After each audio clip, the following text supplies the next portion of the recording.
Hey everyone, welcome back to another lesson here on the channel. New background, hopefully you guys like it.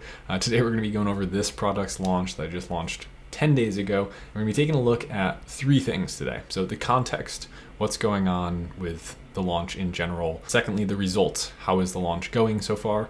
And third, we're going to be doing a how-to tutorial for you so you can launch your product in the same way that I did, completely free for you right here on YouTube. So enjoy that. You'll be learning the PPC strategies that I used, email marketing, and social media, what I did in all of those areas to get numbers like this, where we did over $800 in sales in one day, in just 1 week within launch. Hopefully you enjoyed today's video. Be sure to like and subscribe down below. And without further ado, we'll get right into it. So context, I'm going to keep this short and sweet. This is our second product in my USA brand that I have launched, and it is vertically integrated. So it is built off of similar customers that I already market to.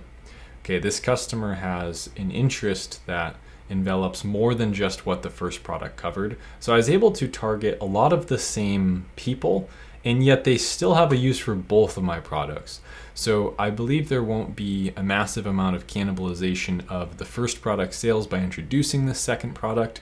It serves a specific niche interest within the market that I'm already well positioned in. And in fact, they're kind of feeding off of each other.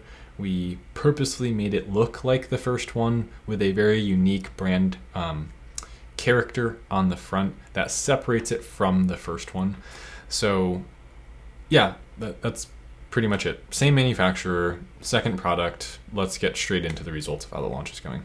So this is the screenshot of the ASIN level within my Seller Central app for the launch so far. You'll notice it's missing a day. It's always a day behind. So there's actually, you'll see when we go to PPC, there's about $3,900 in sales in this time frame that you're going to be seeing, minus the one candlestick. This is the launch so far, really good trajectory. I'm really happy, really pleased with that. You can see right off the bat, we just started selling. There was never a day where we didn't sell one, which on my previous Made in the USA product, we did have one day where we didn't sell anything. So this is definitely an improvement. And you can see the first weekend, we really scaled up. I mean, we broke $750 and then $800 something in sales that very first day 6 and 7. Or day 7 and 8, something like that. So that was really exciting. And now we're just kind of maintaining it. You can see the very next day, that's Monday, we did about $500 in sales. Today so far, we have, I don't know where we're at. I don't have it open. A couple $100 in sales already so far today. So I'll be keeping you posted. Maybe I'll check in at month 1 again. But yeah, so far, just straight up revenue, sales, that's what it looks like. Let's head over to my computer screen and we'll check out the conversion rates and some of the other important metrics. So here we are in the detailed page sales and traffic report. A lot of this is just going to be straight up blurred out so you guys can't reverse engineer things.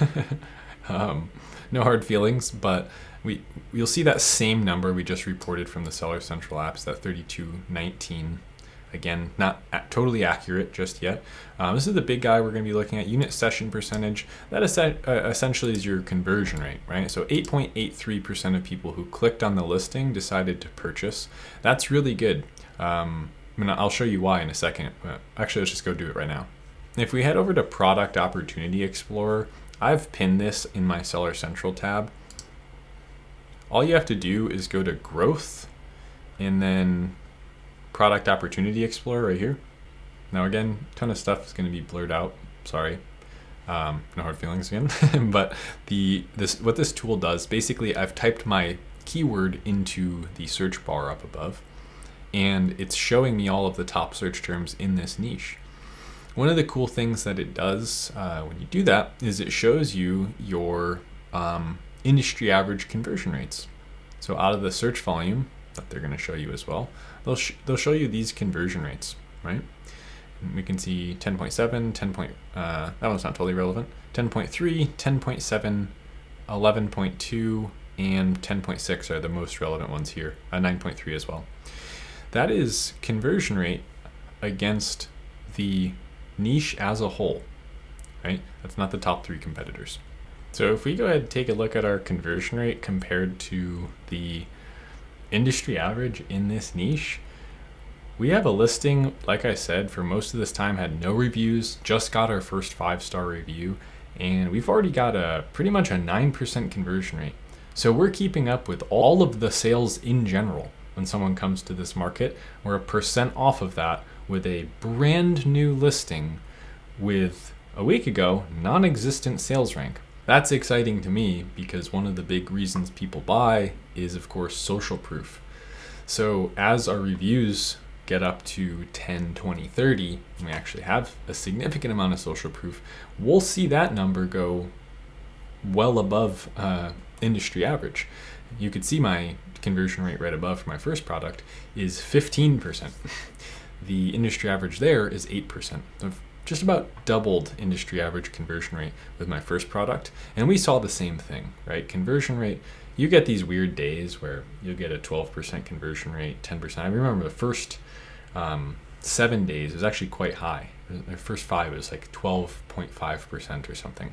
As of course we start reaching more people, that's our unit session percentage with unoptimized ads. We've done one optimization so far.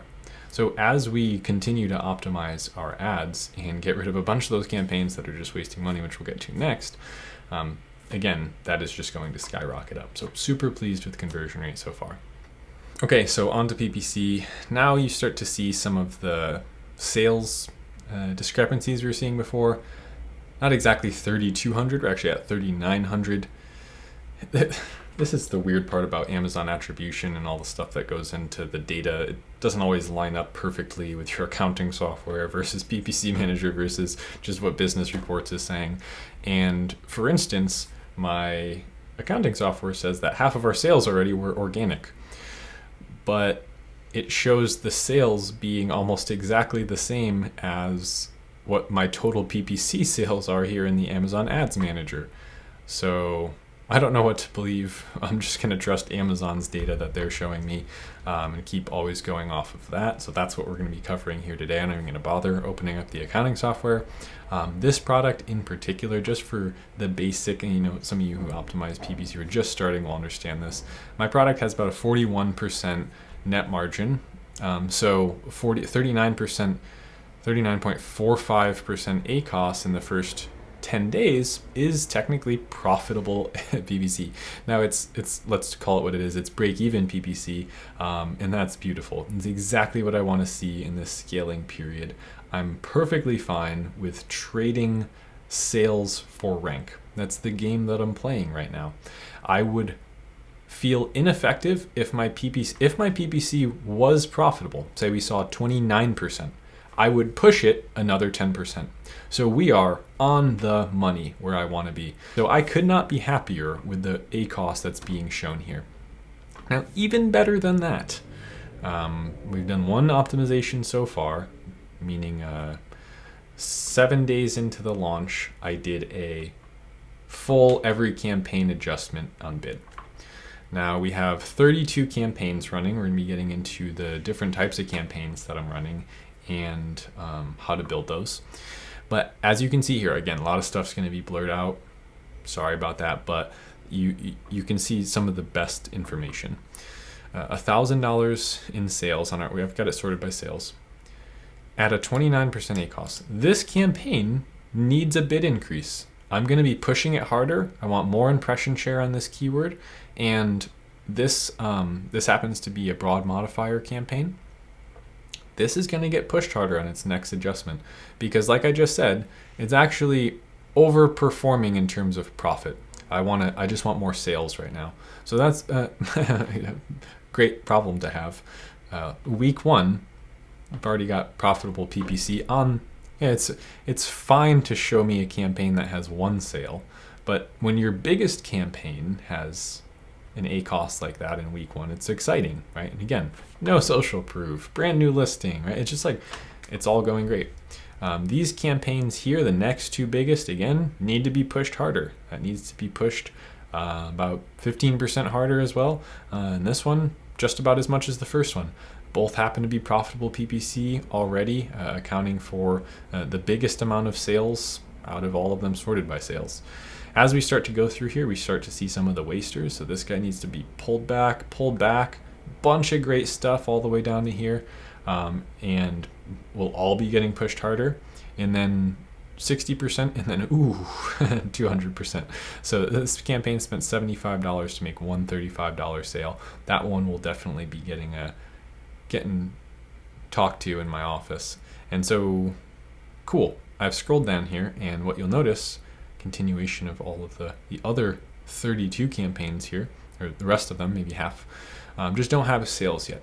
This is where a lot of your waste sometimes comes from, is the campaigns who just aren't doing anything. But you'll notice like $18, $10, $23, $33, $17. That's all just like money going down the drain. We could just pour that into A, I'll optimize these a few times. B, redirect some of that money into the campaigns that are working well, and just give them a little bit of wiggle room. If we've wasted this much here and are still at break even, we can actually let some of these run slightly outside of break even. Maybe you lose a little money to get some additional reach, but that's how PPC is performing so far. The sales, the ACoS, the ROAS, and all that good stuff. Let's go ahead and jump over into the campaigns that I'm actually running before we get into the final part of this video, should be external traffic in the form of email marketing and social media. So I've just clicked create campaign. The type of campaigns that I'm running so far are sponsored products, sponsored brands, and sponsored display. We're going to start with our sponsored products campaigns. So we'll go ahead and open this. You can see our 2 products here. Well, technically can't, but where they would be. Ad group name. We're just going to call this one the keyword you're trying to rank for. I'll put keyword there. You're going to add your product. We're going to go, well, I'll just show you the auto one first. So automatic targeting. We will go to set bids by targeting group, turn off loose match substitutes and complements, just run close match as a low bid. Generally 30 cents is a good place to start. And you will go to down only, and that is literally a campaign. Now that's technically 4 campaigns you can go build. I separate my auto out by targeting groups. So I'll build 4 different auto campaigns, 1 close, 1 loose, 1 substitutes, 1 complements, split them up, give them all their own budgets, all their own bids. And yeah, they'll all get named separately, all dynamic bids down only.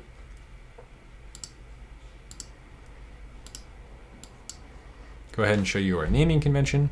So this is a sponsored products campaign. This is auto. Doesn't need to be capitalized, I'm not psychotic. So sponsored products, auto, and here's how you do this, by the way, because I get a lot of questions about this. And I used to be relatively unhinged with this. Build the title in order of each individual setting that you choose, right? So you can literally go the product once you have multiple products in your catalog. When you just have one product, it's not a big deal. But so product, or first actually, what type of campaign is this? So we chose sponsored products. So sponsored products, the product, then the type of targeting, then the targeting group or match type, then the bidding strategy. So we go sponsored products, product,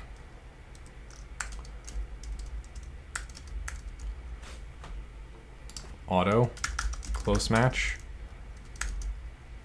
down only, $20, launch campaign.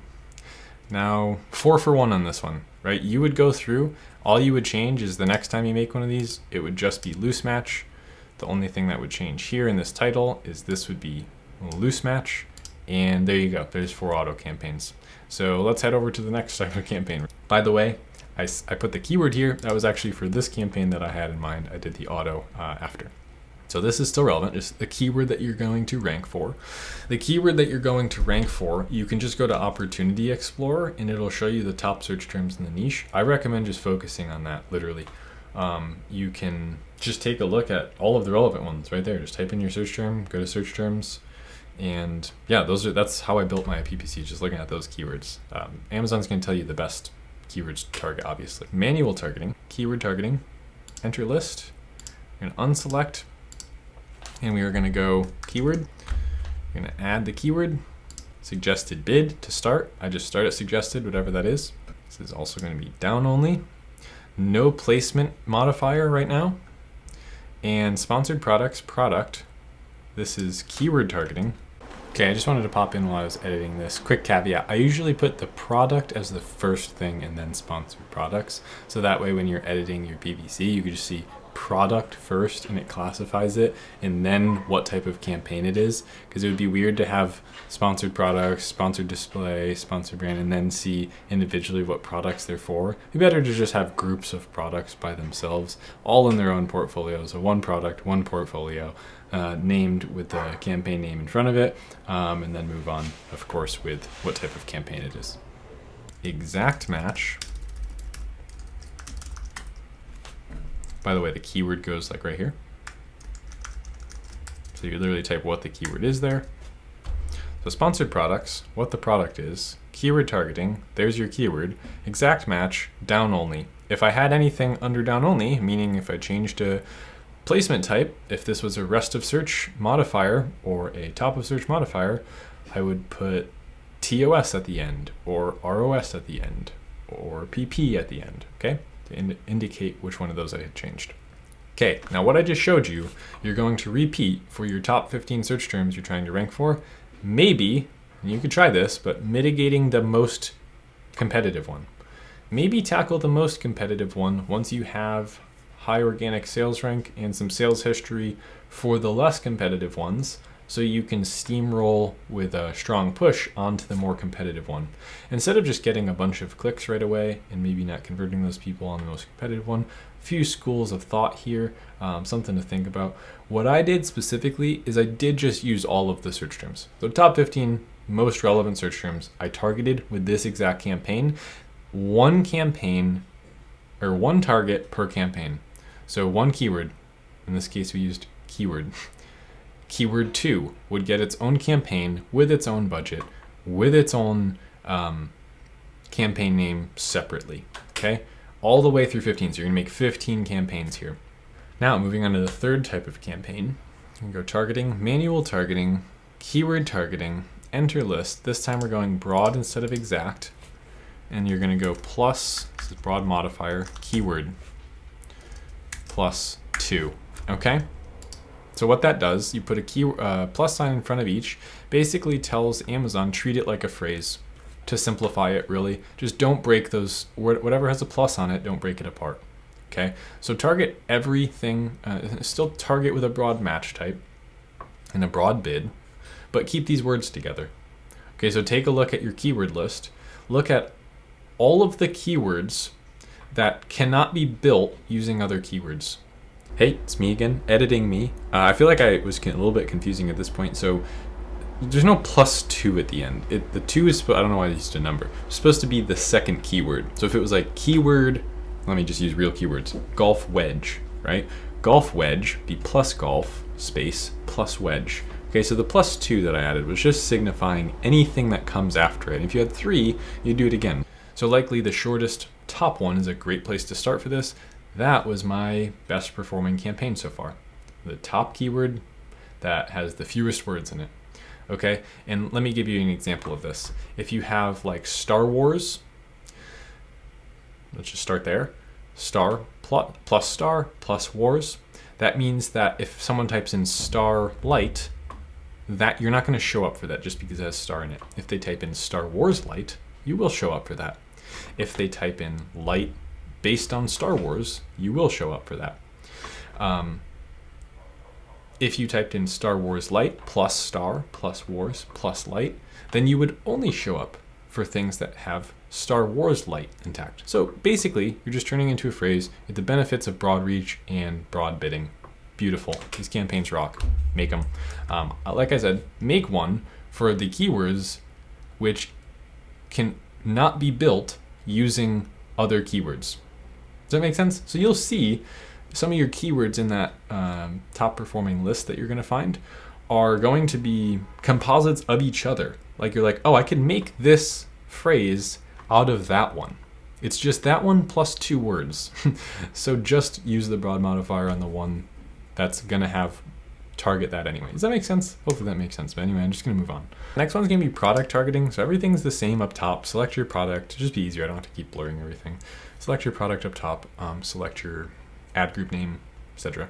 And ad group names, call them what you will, honestly. Just figure out your own little naming convention. It's going to be product targeting, individual products, enter list. Now, if we were to head over to Amazon, I just clicked on something on the homepage, by the way. Just dresses was a category, so I clicked on it. You're going to just literally open up Helium 10. By the way, there's a link in the description. It's the cheapest link you can buy as an affiliate link. So if you're going to buy it anyway, I appreciate if you buy it through my link. I would just export this list. It's going to give you a nice CSV file of all of these ASINs. And then what I like to do is actually I'll sort them by price. Come up with your brackets. You need a high, a mid, and a low. So high price in this market, maybe we call it 29 through 25. Maybe 25 through 20 is mid-priced. And then maybe anything under 20 is low-priced. Okay? Or whatever. You come up with it. Top end of the market, middle where most people are, low end of the market. Then we're going to take 5 of those ASINs. Imagine those are ASINs. And we're going to target all of those. Except for you got to go exact, not expanded. Okay, product targeting. I don't know why that's not showing, but yeah. Target. Okay, beautiful. 5 high-priced targets. And just off the list, I would get rid of duplicates, by the way. Remove duplicates, then you just have all the ASINs and all their prices. Make sure they're relevant, right? Usually I'll cross-analyze it with like a list of keywords. So I'll do Control F on the page or Command F and just put in a search term that has to be there. If it's not there, I don't even want to target their listing. And then you have a removed duplicate, search term in the title, list of ASINs sorted by price. Hopefully that makes sense. You take 5 of them at a time because there's going to be like 60 of these. I don't want 60 product targeting campaigns. So in this case, where keywords, I will only put 1 target per campaign. ASINs, I'll do up to 5. It's just going to be down only. Naming convention for this is still sponsored product, but instead of keyword targeting, it's product targeting. You're going to name this the bracket, so high priced one. It is going to be, it is exact match, and it is down only. So that's actually still relevant. You would add it to your portfolio, $20, and boom. You're now gonna make roughly 15 of these things, right? Because you need 5 times, whatever, 60. You're gonna end up with 3 or 4 high priced, usually there's less high priced, 1 or 2 high priced probably, 3 or 4 mid priced, 3 or 4 low priced. I tend to see that the high priced ones work the best. Obviously, it's easier to convince someone to move from a higher price product they're already looking at to yours, which is either a similar price or even a lower price, than it is to convince someone who's looking at a very low price product to your high price product. Okay, we are moving on to our sponsored brands campaigns. We went back, sponsored brands. Now you have to be brand registered to do this, of course. So this is going to be sponsored brands dash video ad dash keyword dash what is the keyword. So boom, boom, boom, come down here. Just like before, we're going to enter our keyword. I would recommend, again, making a few versions of these, right? Maybe target each individual keyword with an exact match campaign, and then also go broad modifier. There's really no reason I ever use phrase. I'll just use broad modifier and exact, and keep it simple. 1 target per campaign. That just makes it nice and granular. You get to see all that data, and if you're using cool product research or PPC tools that allow you to adjust bids, you can just look at the name of the campaign and adjust the bid just like that. You know it's only 1 target in there. So go ahead and throw our keyword in here. Very clever. Let's just say this is going to be the exact one. We would add that keyword, suggested bid. Then down here, things get pretty simple. We just have a video and a product. Again, it's going to be blurred out over here. Video, you click on that, you just upload your video. I made a short 29-second video ad for my product. I like doing that type of stuff. You can outsource it yourself. I would recommend if you make it yourself, it should be of a standard that it is awesome, right? I happen to make YouTube videos. I happen to like photography, videography. This stuff kind of comes naturally to me. I've been doing it for years, so I just made it myself. Save yourself $1,000. Otherwise, get a video made. Have some professional make a video for your brand. I'm going to go show you why. Okay, so on Amazon, I don't know why, by the way, this keeps glitching. Helium 10's showing something weird here. Like extends the hell out of the page. But this is a sponsored brand ad, just with 3 of their products. That's one version. What we're creating right now is a sponsored brand video ad, and I'll show you what that looks like. This is a sponsored brand video ad. You take up as much room as 5 of your competitors. Actually, a little bit more. So they're incredibly useful. You could just imagine when someone searches my product and then they see this on the main page, it's pretty dang effective, right? It creates a lot of legitimacy for your brand for one thing, and it just grabs attention. I mean, a picture's worth 1,000 words, a video's worth what, 25 pictures per second, 30 pictures per second. So yeah, it is. It's a killer. This is what we're making right now. So I would recommend making this for sure. That you could pretty much finish it out once you upload your video, as long as you submit it for review and get that uploaded. Heading over to catalog and then upload and manage videos, and add that video right to your listing, so that when people click on your listing, they also see the same video in that area where you can see videos on an Amazon listing. Okay, and then lastly, we have our sponsored display ads. We're gonna go ahead and create one of those. These work a little bit differently. A sponsored display, and then we're gonna go for conversions. This is going to be image. Again, you don't have to capitalize. It's just easier because I got cap locks on. So I like to use this cost control here. This is just one strategy. Again, you can make a reach, a page visits, and a conversions. And then your cost per order here, minimum is $5.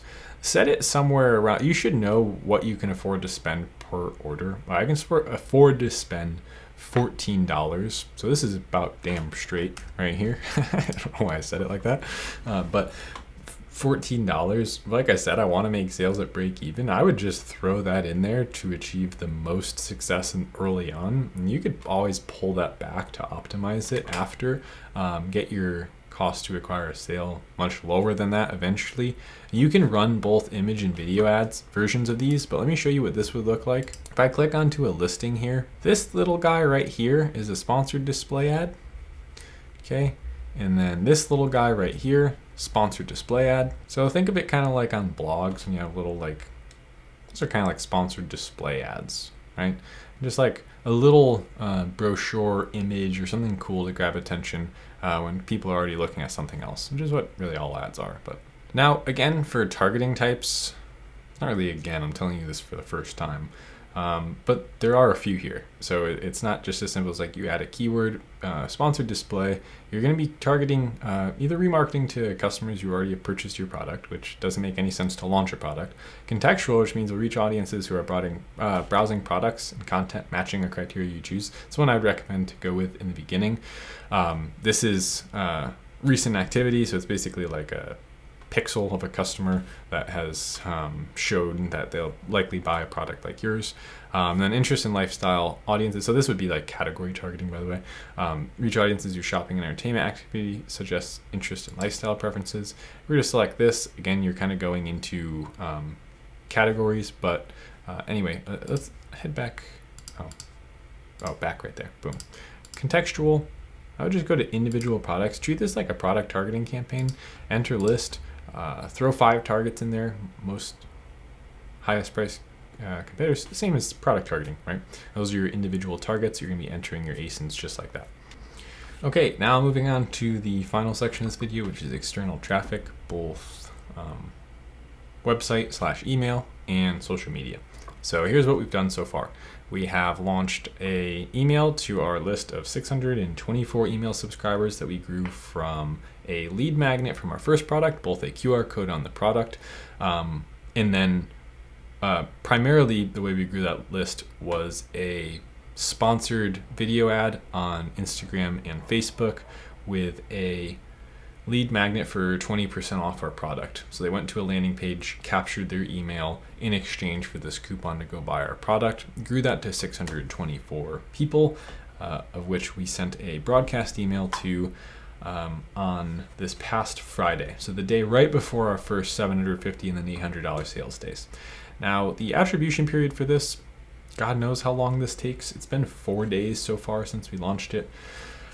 It says we've had 22 click-throughs, 27 detail page views, and 1 add to cart and no sales.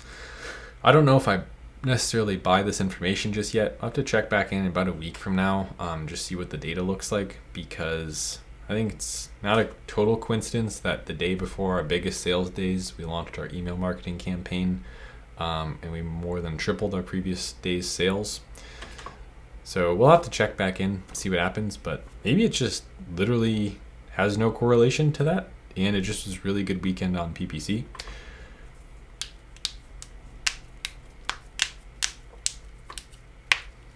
You also have kind of like this shotgun effect when you start making broadcast emails, posting on social media.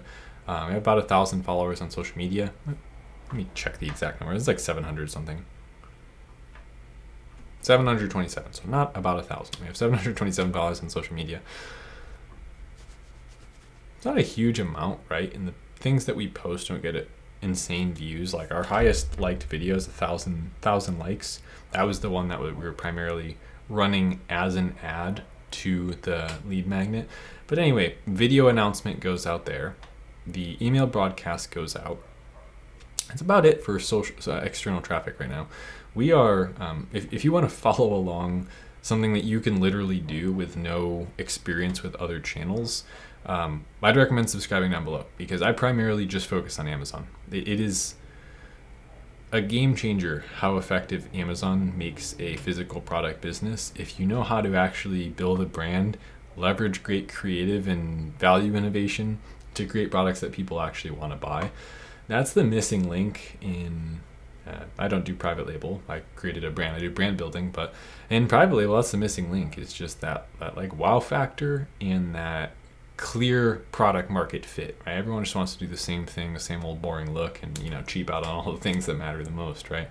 When you create something that sells itself because you actually spent time figuring out who the customer was and creating something awesome for them, and then all the creative, the brand video, the imagery on the listing. By the way, we don't even have enhanced brand content yet. I forgot to say that. That'll definitely boost conversion rate as well, but that stuff is like almost intangible how effective it is. Actually, it is tangible. You could just compare listings that have it and don't have it and see how much more effective, how much more people convert and click through onto listings that do have it. But that's going to do it for today's video. If you want to learn more from me, you can take my free course down below showing you exactly how I built my $40,000 per month made in the USA Amazon brand. Anyways, be sure to subscribe down below. If you don't do that, you just hang out here with me on YouTube, and I'll see you in the next video. Later.